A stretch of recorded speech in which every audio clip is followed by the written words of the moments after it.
victoria, guste, no guste, es la vicepresidenta. Agustín, gracias por esta deferencia de venirte. Un placer, un gustazo estar acá con ustedes. ¿Qué es el 3% de inflación? Bueno, es lo que nosotros veníamos hablando, que había un plan eleccionario para tratar de bajar un poquito la inflación y que en estos meses típicamente preelectorales te dan algún bono extra, algún aumento a los jubilados, o sea, tratar de mejorar un poquito la ecuación. Pero cuando vos mirás un poquito más de largo plazo, un poco lo que estabas haciendo recién en la pantalla, ¿no? Vos mirás un poquito más largo plazo y lo que observás es que el poder adquisitivo de los argentinos cayó 40% desde el año 2013 para acá, 40%. La debacle de Argentina es enorme. El sector privado está cada vez más chiquitito y cada vez le ponen más impuestos y siguen insistiendo este propio gobierno le siguió poniendo una cantidad de impuestos nuevos al sector privado. Aún en pandemia. Aún en pandemia, cuando en todo el mundo tratan de ayudar al sector privado, a los que les obligaste a cerrar las empresas, acá no, acá agregaron impuestos, realmente han hecho una tragedia económica, además de la tragedia educativa y además de la tragedia de salud que tenemos en Argentina. Es decir, Argentina ha tenido una gestión muy mala también en la salud, que eso hay que decirlo, ¿no? Nosotros estamos en el puesto 211 de países y microestados en cómo manejamos la pandemia. Por millón de habitantes. La cantidad de muertos que tiene Argentina es la más importante, salvo Perú, que ha sido una catástrofe, y además porque ciertamente también blanquearon las estadísticas. Brasil, Colombia, que casi tiene los registros de Argentina, sí. Y Argentina.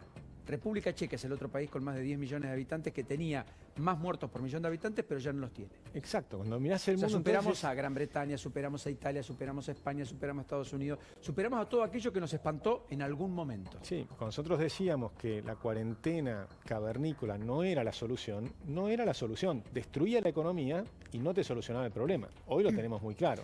Después vienen todos los otros problemas, el de la vacunación y demás.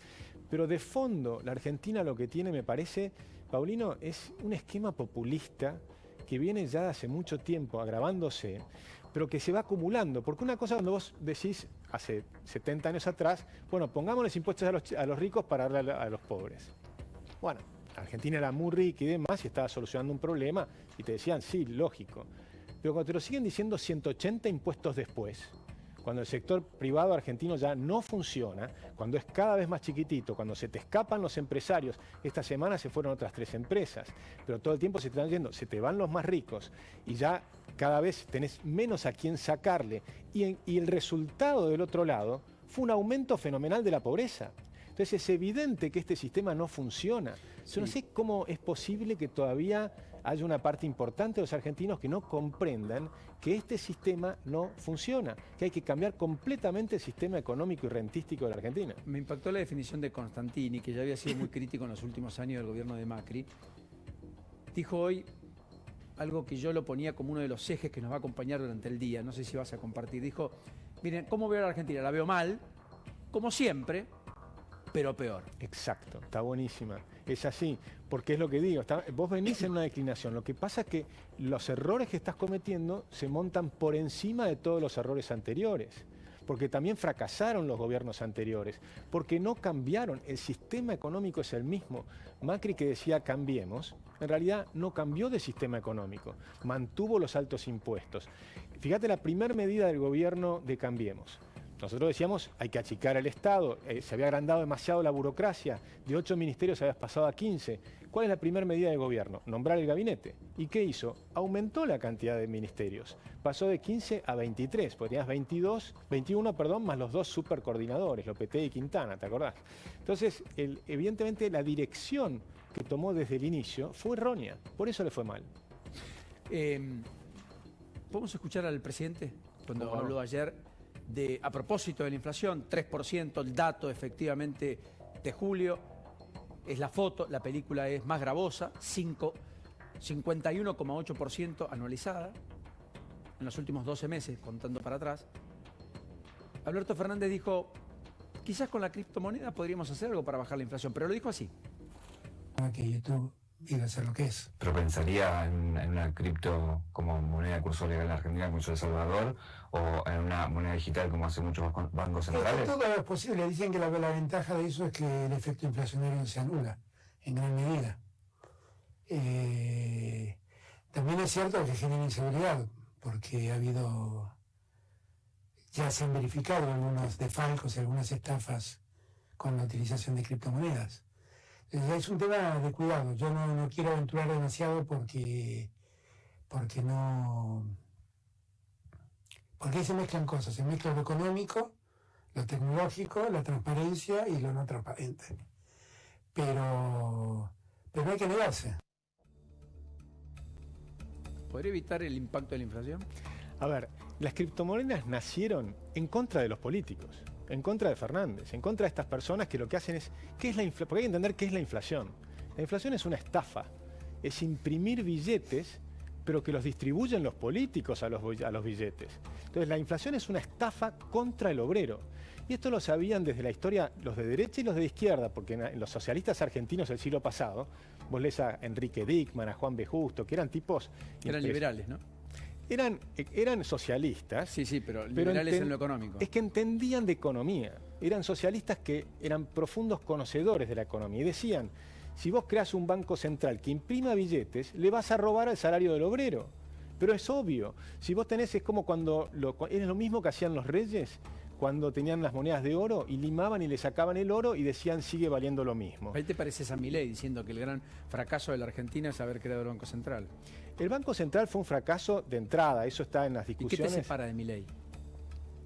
Prácticamente nada, yo coincido muchísimo con ¿Y es tu Javier. ¿Candidato en la ciudad o es Ricardo López Murphy? Es Ricardo López Murphy. ¿Y por qué esa diferencia? Bueno, a mí me hubiese encantado que estemos juntos, claramente, ¿no? Pero Ricardo López Murphy yo creo que tiene algunas ventajas, que tiene más equipo, tiene más trayectoria, tiene una idea de armar un partido político bien organizado, pero en el fondo... Pero hoy es Juntos por el Cambio. Juntos por el Cambio es una coalición.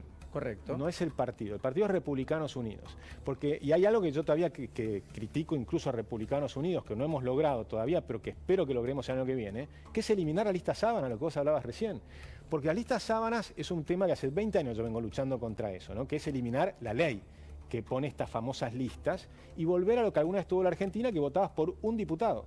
O sea, o volver a poner el sistema de tachas, digamos, que se utiliza en algunos lugares. No, tampoco, lugares. porque el sistema de tachas no te alcanza, porque la gente no conoce quiénes son los diputados. Cuando vos tenés uno solo, a ese lo conocés y es tu representante. Ese es el sistema que tiene... Pero la ciudad elige 13 o 12 diputados dependiendo de la elección. Y vos tenés uno de tu comuna, por ejemplo. Entonces vos tenés el diputado de tu comuna. O sea, elegir por circunscripción. Por circunscripción. O sea, que Palermo elija un diputado nacional. Así eligieron en su momento a Alfredo Palacios, por ejemplo, cuando teníamos un diputado por circunscripción.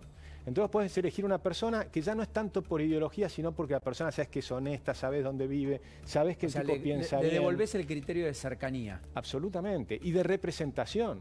Porque la Constitución dice que nosotros tenemos que tener, que los diputados son nuestros representantes. Minga, hoy no son nuestros representantes, si ni los conocemos. Preguntate a vos mismo, ¿sabés a quién votaste? ¿Podés nombrar a las personas que votaste como diputados? No, de hecho estoy recuperando. ¿O como legisladores? Estoy recuperando, Javi, me vas a ayudar. Estoy recuperando algunas listas, algunas boletas. ¿Viste?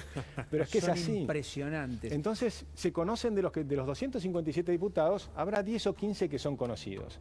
El resto no los conoce nadie. Bueno, pero vos no crees que la cripto, sí, es verdad, que la cripto te reemplace la moneda. La cripto es algo que están utilizando los jóvenes para, por ejemplo, te doy un caso concreto, real, ¿eh? Un chico en La Matanza, profesor de matemáticas, 25 años, le enseña un español. ¿Sí? El español le paga 100 euros. Fernández le saca 70 euros. Y los políticos, ¿no? Le sacan 70 y le dan 30. Ese chico, si recibe un Bitcoin, o no un Bitcoin, porque un Bitcoin es mucho más, pero le pagan en Bitcoin y lo tienen en un monedero electrónico, no le pueden robar. ¿Y ese monedero electrónico te permite después hacer todo tipo de compras y vivir? Bueno, tenés los famosos lugares donde se pueden cambiar. Está bien, por eso. Digo, ¿puede pagar la luz? Hoy no. Si va y cambia, después puede cambiar en algún lugar. ¿Dónde lo cambia? ¿En la agencia de cambio? Bueno, hay muchos lugares de cambios distintos, están incluso por Facebook, lo hacen, los chicos se organizan, arman... ¿Eso es legal? No es legal. O sea, justamente, es tratar de cuidarse de que no te roben. Entonces, o sea, lo que están haciendo es evadir el sistema de trabas, burocracia. Pero es que cuando vos lees lo que escribió Satoshi, que es el que creó el Bitcoin, por ejemplo, cuando él explica todo este sistema, es para evitar que sigan emitiendo. Entonces el Bitcoin tiene una emisión fija. Bueno, está bien, Ojo que no es una moneda, yo soy crítico de esto todavía, porque creo que es una aspiración a moneda. Se llaman criptomonedas pero no cumplen los requisitos para todavía ser No monedas. son refugio de No valor. son un refugio muy volátil de Bueno, valor. claro. Entonces no te sirve como refugio de valor, pero sobre todo no son un medio universal de cambio. Entonces no te lo permiten en todas partes Bueno, del esto mundo. que yo decía, primero en todas partes del mundo y Sí. después pagar los bienes y servicios. Y entonces, ¿qué pasa? Que hoy tenés que en realidad en las monedas tenés un 90% que se utiliza para transacción y un 10% o un 20% como reserva de valor, o 30%, lo que fuera, que puede ser motivo especulativo. En el Bitcoin o en estas monedas, en Ethereum y demás, tenés 99% especulativo y 1% para transacciones. Si llegan a tener éxito, va a ser el día que se usan realmente para hacer transacciones y que tengas 90%. Y ahí los estados que van, porque ahí se votó en el Senado de Estados Unidos, esto es muy irrelevante, lo contábamos en la semana. El Senado le dio media sanción después de 3 meses al proyecto de Biden, que es un proyecto, estaba Kamala Harris presidiendo la sesión, de obras de infraestructura por 1,2 billones de dólares, que ha sido, todo eso es el Producto Bruto de España del año pasado, por ejemplo, para tomar magnitud. 550.000 millones de dólares lo van a invertir en obras de infraestructura, en internet, carretera, ferrocarril. Y lo van a hacer grabando las criptomonedas, entre otras cosas. Y hay un debate y una polémica, digamos, al respecto. No, por supuesto, lo que está haciendo Biden es un político más, de los cuales lo que hacen es sacarle al que produce para tratar al que no produce nada. Entonces, esa idea, que es la que destruyó la Argentina, solo que Biden lo tiene hace poquito. Fíjate que hace muy poco están haciendo estas cosas y ya la inflación de Estados Unidos se multiplicó. En Estados Unidos tiene inflación de 2% y ahora ya tiene arriba de 5%. Por la pandemia, ¿no? Por lo que quieras, pero lo cierto es que aumentó la inflación. Entonces, y aumentó la inflación y además la Reserva Federal, que es el Banco Central de los Estados Unidos, le viene pifando. El año pasado decía que este año la inflación iba a ser 1,5. Después cambió y dijo que iba a ser 1,8. Ahora cambió y dijo que iba a ser 3,5. Pero en realidad cuando mirás lo que va del año es cerca de 6. Es decir que se les viene escapando la tortuga. Es una realidad. La economía es compleja, tiene sus reglas, pero si vos gastás más de lo que te ingresa, a la larga terminás mal. El endeudamiento de Estados Unidos, que en el año 2000 era el 52% del PBI, hoy es 128% del PBI. Es decir, que también ellos hacen las andadas. Lo que pasa es que empezaron hace muy poco. Nosotros empezamos hace 70 años a hacer estas O sea, cosas. Estados Unidos a este ritmo en 15 años tiene una crisis voluminosa. Yo creo que Estados Unidos en los próximos 2 años va a tener una caída de las acciones importante, porque van a tener que hacer un ajuste. O sea, vos no invertirías en acciones norteamericanas. No, sí, invertiría, pero con precaución, porque Estados Unidos, hoy tenés una estafa a nivel mundial. Los bancos centrales han bajado las tasas de interés por debajo de la inflación. Por lo tanto, a todos los ahorristas los obligan a tomar riesgo. Porque naturalmente una persona que no quería tomar riesgo antes se compraba un bono largo de Estados Unidos y vivía de rentas. Eso hoy no lo puedes hacer. Todos los fondos de pensión del mundo entero, están sobreinvertidos en riesgo, más riesgo del que desean. Esto hace una distorsión muy grande de la economía mundial que daría para un debate y un programa entero para hablarlo. Pero es un problema serio. Pero no tiene nada que ver con lo que pasa en Argentina. Porque nuestros problemas son tanto más graves que lo que pasa al mundo. Nosotros venimos hace 80 años de declinación, pero los últimos 10 años venimos en picada para abajo. Y el mundo va para arriba, con problemas. Cada tanto tienen se les cae la bolsa y después vuelve a subir. Es decir, sí, correcto. ¿Entendés? Es otro nivel de problemas. Por eso no me gusta mezclarlos mucho, porque son como dos temas muy distintos. Y está muy bien. Está por hablar Cristina, voy a tener que ir a eso, voy a tener que anticipar la tanda. Te invito a la próxima, hablamos en profundidad de los desequilibrios macroeconómicos globales, adentrándonos de lleno en cómo le pega a todos y cada uno de nosotros los que están del otro lado, los que están acá. Porque además ¿sabes cuándo nos va a pegar? En el 2023. Si querés vamos a hablar de eso. Bueno, que es mañana.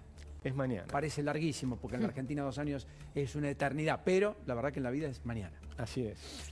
Gracias, Agustín. Muchas gracias, Hasta la un placer. Bueno, a ver qué está pasando en Lomas de Zamora. Terminó Kicillof, estaba hablando Kicillof.